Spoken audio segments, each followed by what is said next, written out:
Bonjour mes chers élèves, nous avons vu dans la dernière séance la respiration dans le milieu aérien chez l'homme qui a une respiration pulmonaire et chez le criquet qui a une respiration trachéenne. Dans cette séance, nous allons étudier la respiration dans le milieu aquatique et nous prenons pour exemple le poisson. Donc, on va traiter la respiration dans le milieu aquatique chez le poisson. Alors, avant de commencer l'étude de la respiration chez le poisson, il faut savoir d'abord les organes responsables de la respiration chez le poisson. Alors, c'est pourquoi on va voir un petit peu ce qui concerne l'anatomie du poisson. Alors, vous observez ici un poisson. D'accord ? C'est une photo ou bien un schéma, ou bien surtout un dessin d'un poisson. Les écailles, alors ce sont les éléments qu'on enlève lorsqu'on veut préparer un repas de poisson. L'œil, la bouche, et ici bien sûr on a un opercule. Et sous l'opercule, il y a une fente. Cette fente, ça s'appelle l'ouïe. Donc, il y a deux opercules, chacun dans un côté de la tête de poisson. Et ces opercules, ils ouvrent et ils ferment les ouïes. Alors, et après, nous avons ici les nageoires, la nageoire dorsale, la nageoire caudale, etc. Alors, ce n'est pas notre sujet. On est en train d'étudier la respiration chez le poisson. Alors, le poisson, comme j'ai dit, il vit dans le milieu aquatique. Donc, il respire dans le milieu aquatique. Alors, pour savoir comment le poisson respire dans le milieu aquatique, il faut observer un poisson vivant dans un aquarium, mais il faut qu'il soit au repos.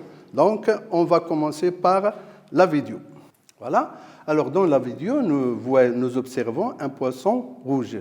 Ils effectuent les mouvements de la bouche et des opercules.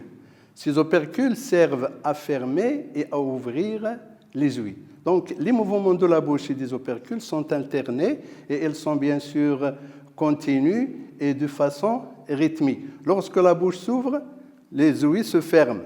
Et lorsque la bouche se ferme, les ouïes s'ouvrent. Alors, ce sont les mouvements internes.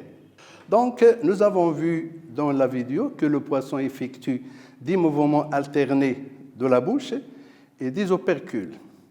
Les opercules, comme j'ai dit, ils se soulèvent et ils s'abaissent pour ouvrir et pour fermer les ouïes. Ça veut dire les fentes qui se trouvent sous les opercules. Alors, nous avons vu clairement que lorsque la bouche est ouverte, les ouïes sont fermées. Et à l'inverse, lorsque la bouche se ferme, les ouïes sont ouvertes. Alors, la question qui se pose, c'est à quoi servent ces mouvements? Alors, pour déterminer le rôle de ces mouvements, on va bien sûr réaliser une expérience. Et on pose d'abord une hypothèse. Alors l'hypothèse, bien sûr, qui est un petit peu logique, c'est que les mouvements de la bouche et des opercules, leur rôle est de faire circuler l'eau dans le corps du poisson. Alors pour vérifier cette hypothèse, on réalise une expérience. Donc on passe à la vidéo. Alors nous observons la vidéo. Alors, dans cette vidéo, avec une pipette, on lâche quelques gouttes de bleu de méthylène dans l'eau près de la tête du poisson. On observe que l'eau colorée entre par la bouche et elle sort par les ouïes. Donc, lorsque le poisson ouvre sa bouche, l'eau entre par la bouche. Et lorsqu'il ferme la bouche et il ouvre les ouïes avec les opercules, l'eau sort de ces opercules. Donc, le rôle des mouvements de la bouche et des opercules, c'est pour créer un courant d'eau qui entre par la bouche et elle sort par les ouïes. Voilà.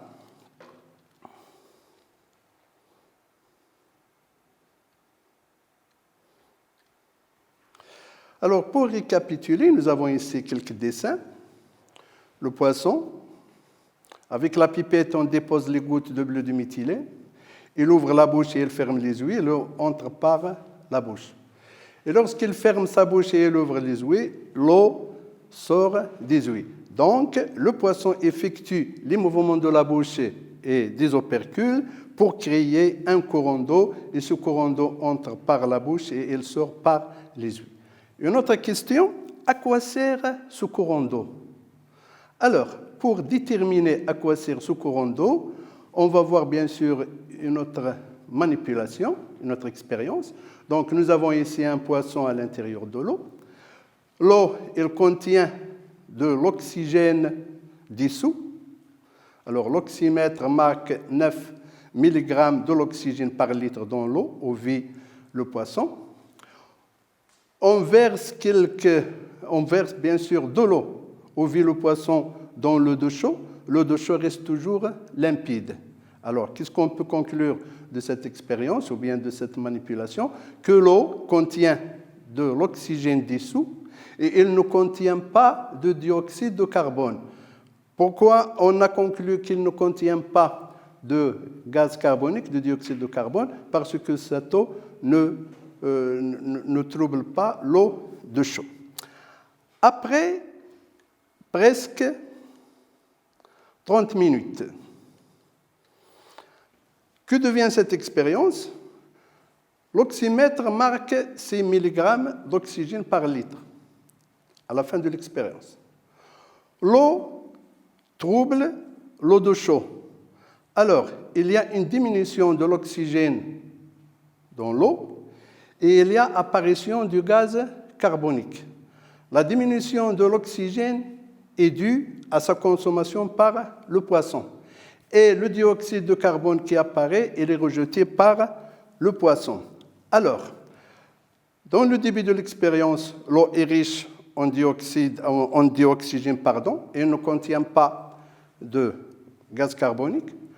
À la fin de l'expérience, il y a une quantité de l'oxygène qui a disparu, il est utilisé, il est consommé par le poisson, et il y a apparition d'une quantité de gaz carbonique qui est rejetée par le poisson. Alors, qu'est-ce qu'on peut conclure de cette expérience? On peut conclure que le poisson consomme de l'oxygène et il rejette du gaz carbonique. Donc, ce sont les échanges gazeux respiratoires. Alors, lors du passage du courant d'eau dans le corps, ça veut dire de la bouche jusqu'à sa sortie des ouïes, alors lors du passage de ce courant, il y a prélèvement de l'oxygène et rejet de dioxyde de carbone. Et la question qu'on se pose après, où se font ces échanges gazeux respiratoires? Ça veut dire quels sont les organes responsables des échanges gazeux respiratoires chez le poisson. Alors, pour répondre à cette question, on a besoin de faire une dissection au niveau de la bouche du poisson. Ça veut dire pour déterminer quels sont les organes par lesquels passe le courant d'eau lorsqu'il entre dans la bouche et il sort par les yeux. Donc, on va couper les opercules. Voilà. Alors, on a coupé les opercules et les opercules, on observe 4 organes rouges. Ce sont les branchies. Donc, ce sont les branchies par lesquelles passe l'eau. Voilà. Alors, sous les opercules, dans chaque côté de la tête, il y a 4 organes de couleur rouge riches en vaisseaux sanguins. Ce sont les branchies. Chaque branchie est formée de quoi? Elle est formée d'un arc osseux qui porte de lames de filaments branchiaux. Les filaments branchiaux. Donc, on a ici la photo. L'arc osseux, il est rigide, il porte de lames branchiaux. La première lame et la deuxième lame. Alors, ces lames, elles portent bien sûr des filaments branchiaux. Et ce sont des filaments bien sûr très fins. Et on va voir ici bien sûr que ces filaments, ils sont très fins et ils sont bien irrigués des vaisseaux sanguins. Ça veut dire que les filaments contiennent des vaisseaux sanguins. Alors, les filaments branchiaux sont bien irrigués de capillaires sanguins et leur paroi est mince pour faciliter les échanges gazeux respiratoires. Entre quoi? Entre l'eau qui passe par les branchies et le sang des filaments branchiaux. Donc, leur paroi, comme j'ai dit, immense, ce qui facilite les échanges gazeux entre le sang et l'eau. Et on a 8 branchies, parce qu'on a 4 branchies de chaque côté de la tête de poisson, ça fait 8 bien sûr. Chaque branchie porte presque 200 filaments branchiaux. Donc c'est un grand nombre de filaments branchiaux, ce qui constitue une grande surface des échanges gazeux respiratoires entre l'eau et le sang. Ça veut dire l'oxygène, il passe de l'eau au sang et le gaz carbonique, il passe du sang à l'eau. Alors, l'eau qui entre par la bouche, il est riche en dioxygène, et lorsqu'il sort des ouïes, il devient riche en dioxyde de carbone. Donc, c'est au niveau des branchies que se font, bien sûr, ou bien que s'effectuent les échanges gazeux respiratoires entre l'eau et le sang.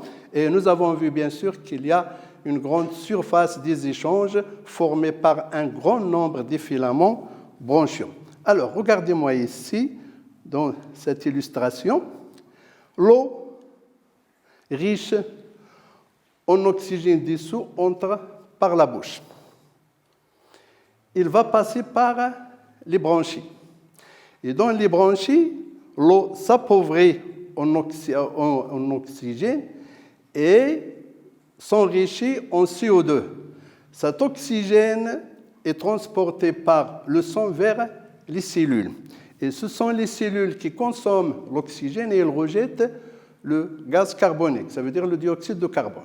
Alors, ce dioxyde de carbone, il est transporté par le sang de toutes les cellules du corps du poisson jusqu'aux branchies pour être rejeté par l'eau qui sort des ouïes. Donc, l'eau riche en oxygène entre par la bouche et lorsqu'elle sort des ouïes, elle devient riche en CO2 dissous. Donc, c'est au niveau des branchies que se font les échanges gazeux respiratoires entre l'eau et le sang.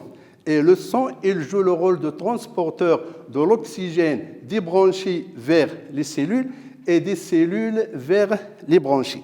Alors, le poisson respire dans le milieu aquatique. Les échanges gazeux respiratoires s'effectuent dans les branchies entre l'eau et le sang. Donc, la respiration chez le poisson est une respiration bronchiale. Alors, pourquoi on l'appelle une respiration bronchiale? Parce que les échanges gazeux respiratoires se font au niveau des branchies. Voilà. Alors, tous les êtres vivants respirent. Alors, c'est une récapitulation, bien sûr. Alors, nous avons ici la respiration dans le milieu aquatique, chez les mammifères et chez les insectes, comme le criquet. Chez les mammifères, ils respirent dans le milieu aérien, comme j'ai dit, ils ont une respiration pulmonaire. Donc, elles effectuent des échanges gazeux respiratoires dans leur milieu entre l'air et le sang. Et comme j'ai dit, le sang, il joue le rôle du transporteur. Alors, ici, on voit bien sûr ce qui présente les alvéoles pulmonaires. Donc, les échanges gazeux se font entre l'air et le sang. Chez le criquet, sa respiration est trachéenne. Ça veut dire qu'il y a un réseau de trachées et de trachéoles qui conduisent l'air jusqu'à tous les organes. Et les échanges gazeux respiratoires se font directement entre l'air et les organes. Donc, c'est une respiration trachéenne. Par contre, la grenouille, elle respire dans le milieu aquatique et elle respire aussi dans le milieu aérien. La respiration de la grenouille dans le milieu aérien se fait par des poumons et les échanges gazeux respiratoires se font entre le sang et l'air et elle peut respirer aussi par sa peau. C'est ce qu'on appelle la respiration cutanée, et sa peau est riche en vaisseaux sanguins et bien sûr les échanges gazeux respiratoires se font entre l'eau et le sang. Elle peut respirer aussi avec sa peau dans le milieu aérien. Ici, nous avons vu, ou bien nous avons ici une plante. Alors, les plantes aussi, ce sont des êtres vivants, ils respirent. Ils effectuent des échanges gazeux avec leur milieu, soit le milieu aérien pour les plantes qui vivent dans le milieu terrestre, soit le milieu aquatique, c'est la plante vit dans le milieu aquatique. Chez les poissons, la respiration est dans le milieu aquatique. C'est une respiration bronchiale.